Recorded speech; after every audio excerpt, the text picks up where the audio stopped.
Jenna Lee is an attorney, conveyancer and PRO at ESI Attorneys. She completed her LLB degree in Port Elizabeth in 2014 and qualified as a conveyancer in 2018 and joined the ESI team in 2021. She's an attorney specializing in commercial and property law and doubles up as a public relations officer for ESI. Today we'll be talking to Jenna Lee about the hidden cost when buying a property. Jenna Lee, welcome. Thank you. It's nice to be here. Thank you for having me. So Jenna Lee, how does levy and levy clearance work?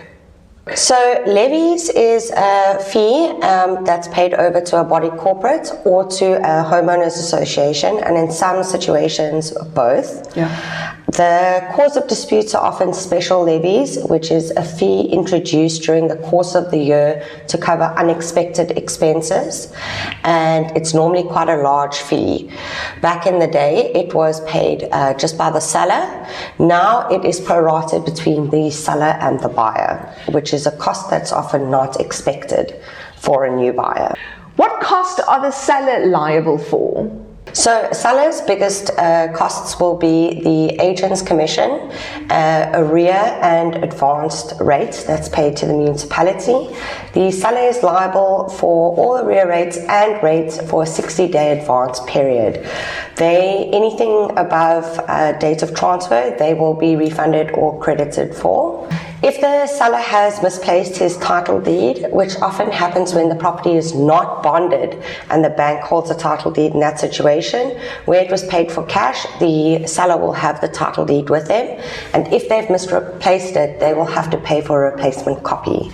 So that's another cost that sometimes is unexpected in the transfer process. The seller will also be liable for bond cancellation fees if their property is bonded. Sometimes they think because the bond is paid up that they don't have to pay any fees for the cancellation, but cancellation is the formal process of actually cancelling the bond by a conveyancer, and that will attract a fee. So what would you say is the buyer's biggest expense?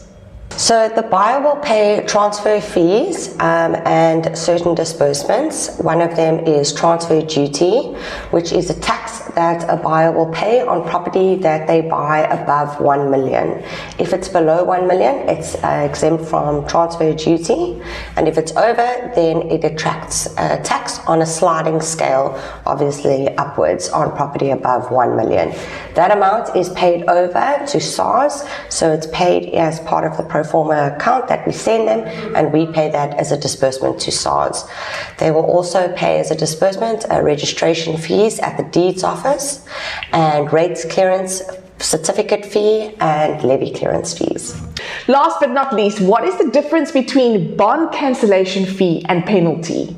So when a seller has a bond over their property, that bond must be cancelled before or simultaneously with the transfer to the new buyer. When you cancel a bond, there is a cancellation fee involved that's paid over to the conveyancers for attending to the formal cancellation of the bond. So a penalty is an amount that the bank will charge you when you cancel your bond without giving them at least 90 days notice that you're going to cancel the bond, as they expect a certain amount of interest during that period. So they will charge you a penalty for cancelling the bond if you don't give them a 90-day notice. Jenna Lee, thank you so very much. This was truly insightful. Thank you for having me. At ESI, they pride themselves on expeditiously assisting people and corporate clients. They are experts in the field of real estate law and have a thorough understanding of the commercial and legal requirements. ESI is able to assist you with all your property acquisitions and disposals, ranging from individual properties to entire property portfolios. If you would like to find out more or make use of their services, feel free to visit esilaw.co.za or get in touch with them directly by sending an email to info@esilaw.co.za.